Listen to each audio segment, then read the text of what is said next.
Olá amigo do Fim de Talk, tudo bem com vocês? Eu sinceramente espero que sim. Sou Edu Pires e estou aqui com mais um Fim de Talk.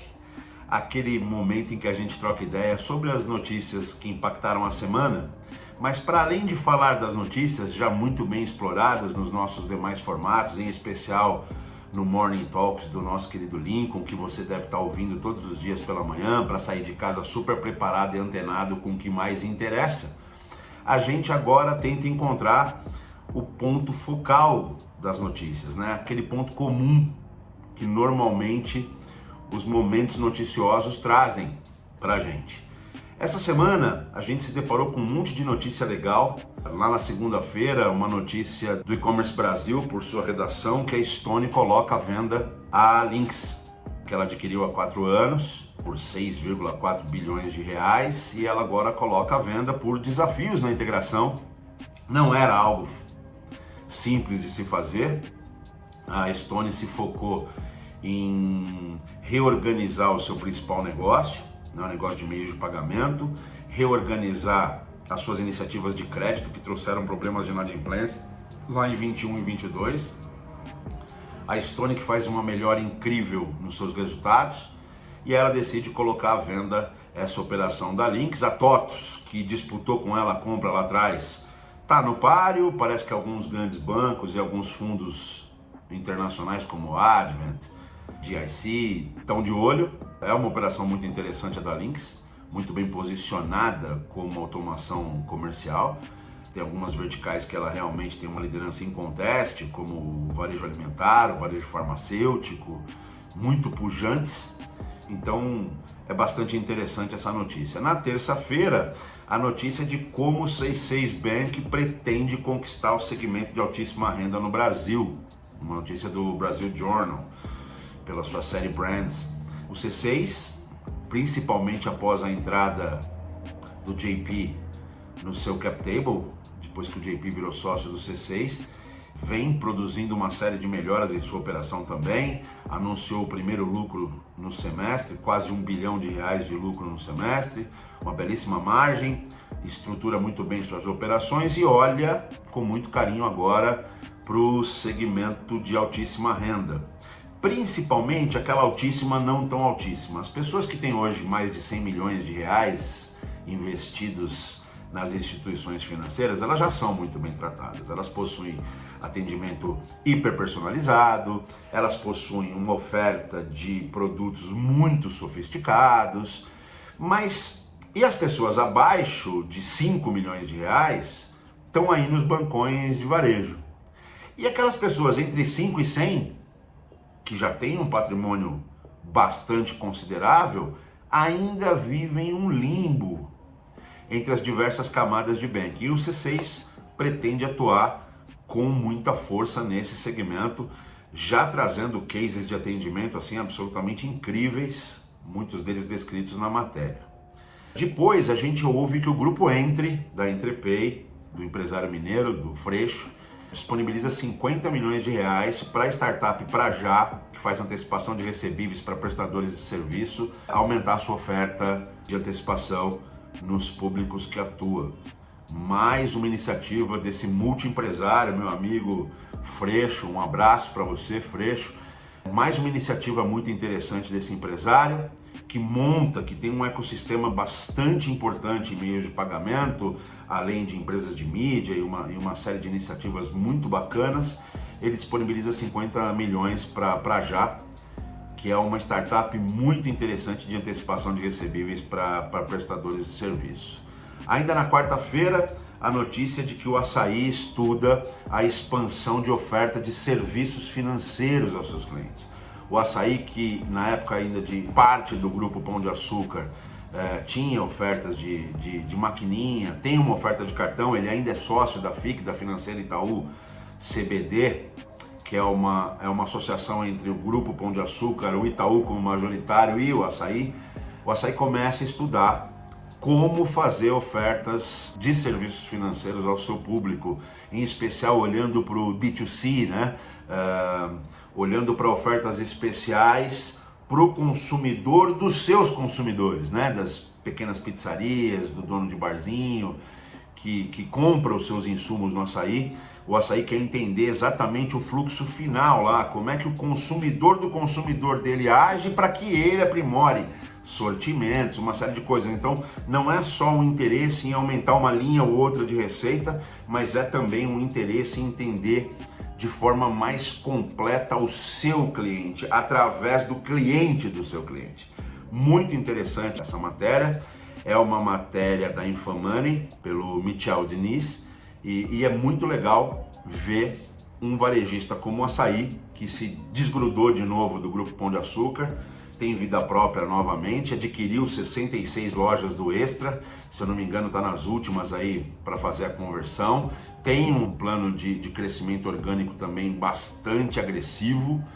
Obviamente, tudo isso que o Açaí está pensando tomando cuidado com a alavancagem, visto que trata-se de uma operação bastante alavancada, com 3,65 a relação endividamento EBITDA.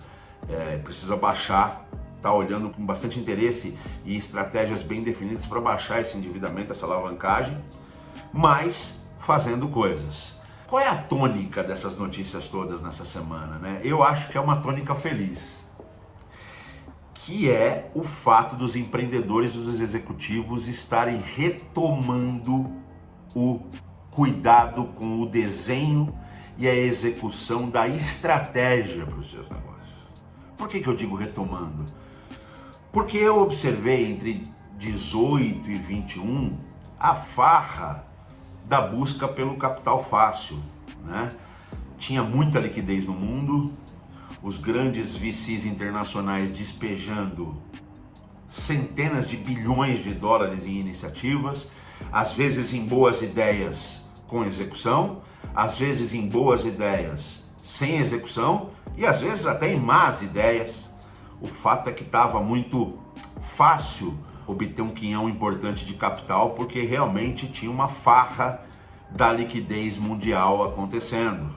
Por outro lado, tinha o sonho dourado do IPO, principalmente quando se tinha a oportunidade de fazer esse IPO lá fora, numa bolsa internacional, numa Nasdaq, numa NYSE. E eu vi muitos empreendedores e muitos executivos fazerem dessa captura do capital, dessa busca pelo capital, a sua estratégia, esquecendo-se totalmente dos desígnios dos seus negócios. Eu não sou poliana e eu não acho ruim que o empreendedor e o executivo tenham no seu arcabouço estratégico um pilar, um capítulo, algumas linhas voltadas à captação de recursos. Recurso nunca é demais, às vezes é, mas recurso é bom, mas ele precisa estar inserido dentro de uma estratégia mais ampla que verse sobre o business e não sobre a obtenção do recurso, né? O recurso é meio, assim como tecnologia, recurso é meio. Você precisa de recurso como meio para obter uma questão estratégica, para obter uma fração ou a totalidade de uma designação estratégica. Para isso serve o recurso. E aí, eu acredito nesse modelo. Eu acredito quando a obtenção de recursos é um dos pilares de um desenho e de uma execução estratégica bem feitas. E aí, quando eu olho para essas notícias, não importa se a notícia tem uma temática de, poxa, a Stone está vendendo a Lynx porque não deu certo ou não atingiu os outros, não importa. O que importa é que os empreendedores e os executivos da Stone estão olhando agora para o seu negócio e, como parte da estratégia de execução para melhorar o seu negócio, surge a venda da Lynx. O C6 está olhando para o mercado brasileiro como um todo e está resolvendo se especializar em um determinado nicho, aonde ele encontra material na sua oferta para ser diferenciado.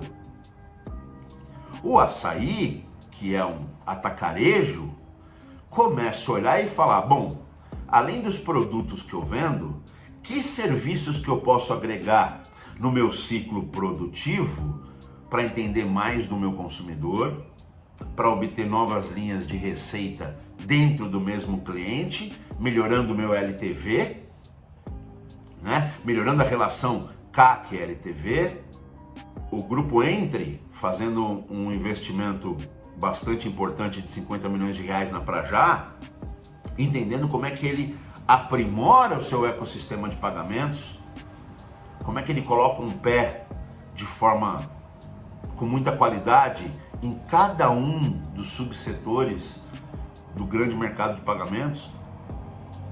Então é ver novamente, de forma intensa, em várias notícias, falando de várias empresas, é ver novamente os empreendedores e os executivos desenhando e executando uma estratégia que pode ou não passar pela necessidade de obter capital.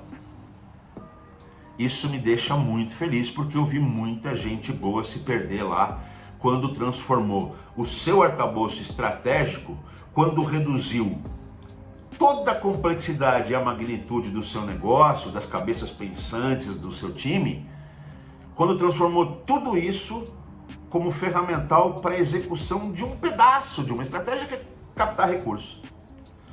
De novo, eu não estou sendo poliana de não achar extremamente importante a captação de recursos, de não achar extremamente importante a chance de ficar bilionário. Eu não estou sendo hipócrita e nem poliana.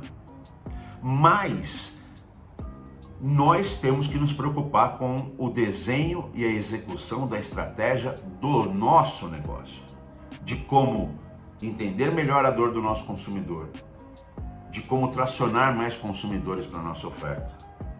Uma vez tracionados esses consumidores, de como obter rentabilidade, a mais eficiente rentabilidade possível de cada um deles, como transformar a jornada deles conosco numa jornada absolutamente flawless, absolutamente fluida, né? De como entender as novas tecnologias e como elas podem agregar aos nossos negócios, e sim, de como obter o melhor recurso para aquele momento, de forma também mais eficiente, como um ingrediente da estratégia e não como a estratégia. Você como empreendedor e você como executivo, você precisa ter como tônica o seu negócio. O que ele oferece, o que ele pretende oferecer, saúde e eficiência dele no momento atual, como se obtém perenidade, né? Como se prepara para as barreiras de entrada, como se prepara para a competição, como competir da forma mais eficiente possível. E aí sim, se para a execução desses perfis estratégicos você necessita de captar recurso, um pilar de como, por quê e para que você vai captar aquele recurso, como um capítulo de sua estratégia e não como uma estratégia em si. Eu vi muita ideia muito boa morrer nesses anos, porque todo o fosfato, toda a inteligência da companhia estava direcionada para a obtenção do capital, seja através do IPO, um projeto para fazer um IPO internacional, seja através de um projeto para seduzir aquele grande venture capital a colocar o dinheiro aqui na minha operação. E eu vi muita ideia boa morrer por isso, porque ao longo desse tempo em que se dedicava toda a força e toda a inteligência para essa obtenção do capital, esqueceram-se do próprio negócio. Algumas que conseguiram capital ainda assim morreram, e muitas que não conseguiram chegar no final dessa corrida, quando o dinheiro escasseou no final de 21 e início de 22, não tinham o que fazer mais, porque haviam perdido o controle da sua demanda. Haviam se perdido com relação ao desenho estratégico que deveriam estar executando para tornar a sua operação mais forte e mais importante. Haviam deixado de tomar decisões e de executar tarefas que não precisavam do capital, daquele capital que era a raiz da estratégia. Deixaram de fazer coisas que não precisavam do capital, e por deixarem de fazer essas coisas, deixaram de ser uma opção interessante. Perderam para a sua competição e desapareceram. Excelentes ideias, excelentes pessoas. Então, muito cuidado, blindem a sua estratégia, blindem o seu negócio. Tratem de cuidar de como o seu negócio surge, ativa, cresce e pereniza. Dentro de cada um desses steps, se você precisar da obtenção de capital, tem uma estratégia para isso. Mas ela não pode ser a estratégia. Para esse final de semana, para esse finde, é isso. Eu desejo um final de semana incrível a todos vocês. Um beijo.